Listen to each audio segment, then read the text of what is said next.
होइन तैँले त्यो स्टोरीमा स्याड सङ चाहिँ किन हाल्यो कि तँलाई मैले खुसी दिन सकिनँ के हो तेरो पारा यसो गर जसले तँलाई खुसी दिन्छ त्यहीसँग बस छोडिदे मलाई मैले खुसी दिन सकिनँ मैले हारेँ छोडिदे छोडिदे छोडिदे छोडिदे होइन तेरो मेसेज त डेलिभर भइसकेको थियो त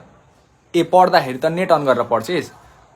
ए म सारा संसारलाई चुतिया बनाउँछु त मलाई चुतिया बनाउँछेस् ए अब हामी भेट्दाखेरि तँलाई मैले बुके दिनुपर्ने तैँले त हाम्रो सबै सम्पत्ति नै सक्ने भइस् त यसो गर म तँलाई बुके होइन एउटा चक्कु दिन्छु मार्दे मलाई सम्पत्ति पनि सक्दिस् मलाई पनि सक्दे मार्दे तँलाई मैले त्यो करेन्ट नखा भनेर कति भनिसकेँ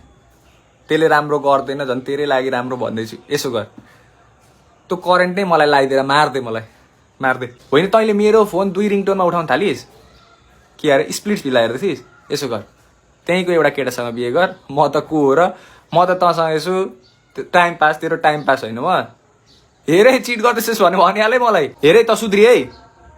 त सुध्री नत्र म बिग्रिन्छु अनि म बिग्रेँ भने म के गर्छु तँलाई थाहा छँदैछ नि तेरो सबै सोसियल मिडियाको बारेमा मेरो नाम लेख्छ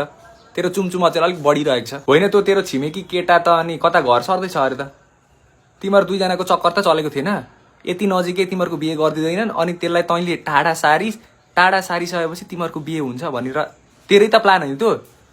हेरे चिट गर्दैछस् भने भनिहाले मलाई जानु पर्दैन है त्यो बिहेको पार्टीमा जानु पर्दैन है तिनीहरूको बिहे त्यो बुढो खुसी हुन्छ त्यो बुढी खुसी हुन्छ तिनीहरू दुईजना खुसी हुन्छन्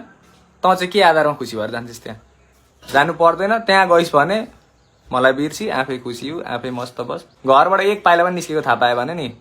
सक्यो तेरो र मेरो 7 जन्मको कहानी देवियारन डिजर्भ गर्छु नि त यार तिमीलाई यतिको माया गर्न तिमीलाई यो रेस्ट्रिक्सन बााउन्ड्री जस्तो लागेको होला तर होइन क्या यो तिमीलाई मेरो चोखो माया पिरती हो क्या बुझ न यार लाडले तिमी बाहेक मेरो को छ भन त